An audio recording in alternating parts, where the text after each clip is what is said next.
This pub at Halwill Junction is one of just a few reminders that there was once a railway here. The station site is now covered by new housing. This gradient post and a section of Southern Railway concrete fencing remain where the level crossing and the wartime sidings used to be. There are also a few railway reminders in road signs and house names around the village.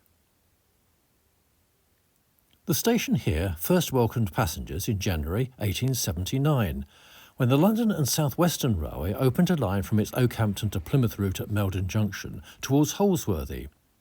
5 years later it became a junction station with the construction of the North Cornwall Railway towards Launceston. This area was once occupied by a 50-foot turntable and a goods yard. The up platform and the signal box are on the left here, the main station buildings on the right on the downside. Tracks to the goods yard also ran through here, and there was a slaughterhouse to the north of the station. Moving along the old track bed towards Holsworthy, we're now in a nature reserve covering around 3 hectares. It was created by the Devon Wildlife Trust in 1990. Shortly after leaving Halwill Junction station, a single-track line to Launceston branched away. This was the North Cornwall Railway, authorised by Act of Parliament on the 18th of August 1882. Money was scarce and construction was rather slow, so it wasn't until the 21st of July 1886 that this section between here and Launceston opened. It was 14 miles and 57 chains long. Much of the trackbed is now flooded, but some of it has been converted into footpaths. Here the line passed under the Bude Road, just north of the village of Halwill Junction.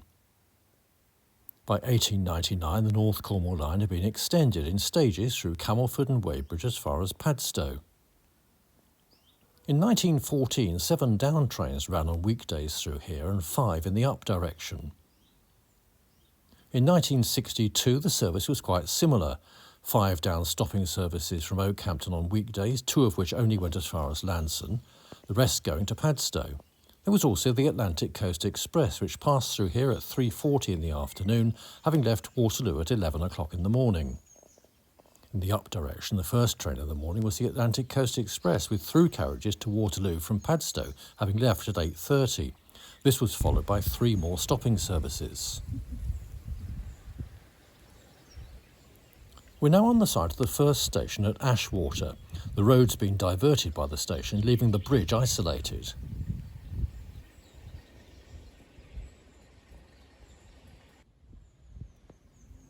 The layout here was typical of all the stations on the North Cornwall line. There was a substantial station master's house on the up London side, which is now a private dwelling. Inside was a booking office and waiting room, and both ladies' and gents' toilets, seen here on the left. The station sign, built of Exmouth Junction concrete, has certainly seen better days. On the downside there was an 11-lever signal box and a small open-fronted waiting shelter. The signal box closed in 1965. From then on, the line from Halwill to Launceston was operated as one section. Originally, the platforms here were long enough for 7 passenger carriages, but in 1936 the up loop was extended to accommodate up to 12 coaches. Ashwater was reduced to an unstaffed halt in November 1965 and closed completely on the 3rd of October 1966.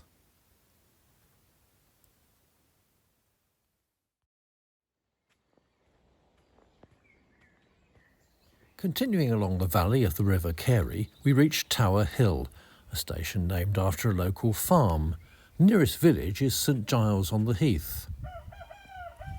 The station, which was over this bridge, was lit by oil lamps throughout its existence. The original layout was identical to Ashwater. Shortly after closure, the station buildings here were demolished, leaving only a row of London and South Western Railway workers' cottages. In 1943, wartime ammunition traffic led to 2 new sidings being laid and a new signal box opened in the booking hall. By August 1944, all the munitions had gone to France and the yard was closed and removed 6 years later. The long crossing loop remained in use, particularly for holiday traffic in the 1950s. Approaching Launceston from Tower Hill, the line has been filled in, but this bridge still remains.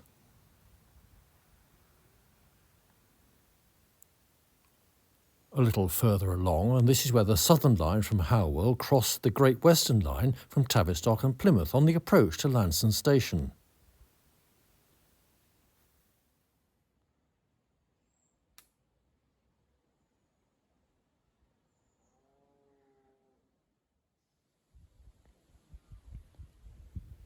Both lines then pass under Ridgegrove Hill. This is the Southern Bridge. We're now around 223 miles from London Waterloo. A little further along, and this road has been built on the track bed, but almost all traces of the railway have gone. There were two separate, unconnected stations here until the 1940s, although they did share a back-to-back signal box from 1916. The Southern Station was in what is now the forecourt of this car showroom. The Great Western terminus and the goods shed were to the north at the end of this road, where there's now a building supply store. The Great Western Station closed in 1952, and from then on all services used the Southern Station. The Southern Railway sidings and goods shed were here. There's some evidence of railway buildings still. This was probably the goods shed, and then this was probably the office of a weighbridge or maybe even the local quarry.